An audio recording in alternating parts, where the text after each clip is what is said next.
We can't contain our gladness. We want to express our happiness.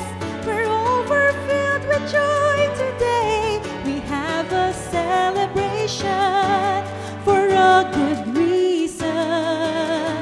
We're done with many nights of weeping. This is our morning of rejoicing. Good vibes in the air, we truly feel. And there's the voice of the people saying, Chief Acosta, you're defending the people's rights. You keep on fighting the good fight. Ang gabing ito ay pang 28 ng award ko po mula noong Enero. 28 awards. Highest pointer po ang taong 2023. Last year po, 22. Ngayon pang 28 na ito sa taong ito. At hanggang December po ay may nakapila pang mga 6 pang awards. Ang pang-28 pagkilala sa ating punong manananggol pambayan Persida Acosta sa taong ito ay mula sa Global Iconic Aces Awards. Isinagawang awarding ceremony sa Okada, Manila.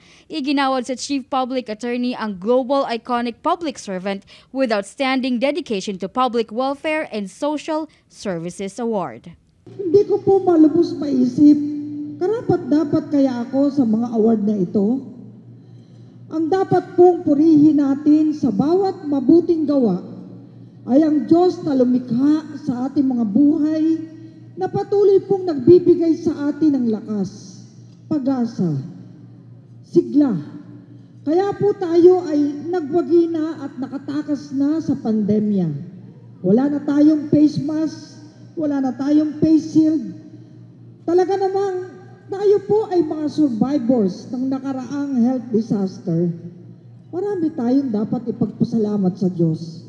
Nagpapasalamat si Chief Persida Acosta sa pagbuhos ng suporta at gawad parangal ng iba't ibang respetadong personalidad at award-giving bodies.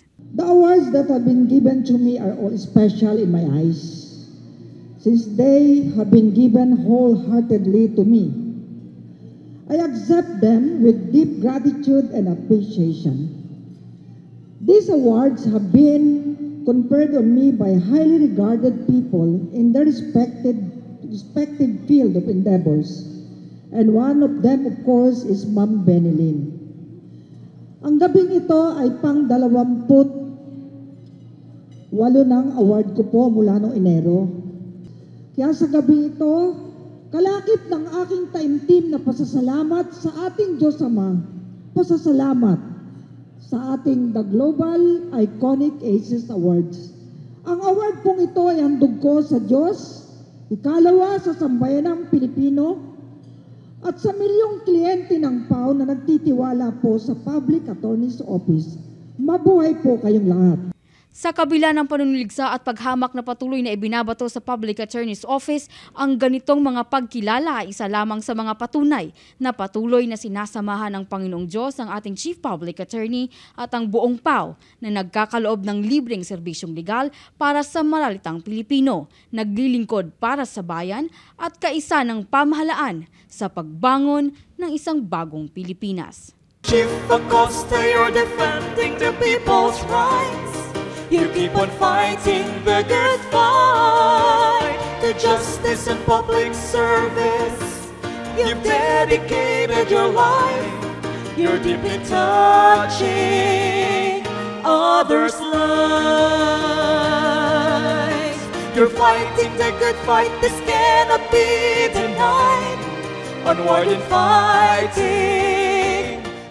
Para sa #PalaNews, ako po si Geraldine Ranyes, Katarungan laban sa kahirapan.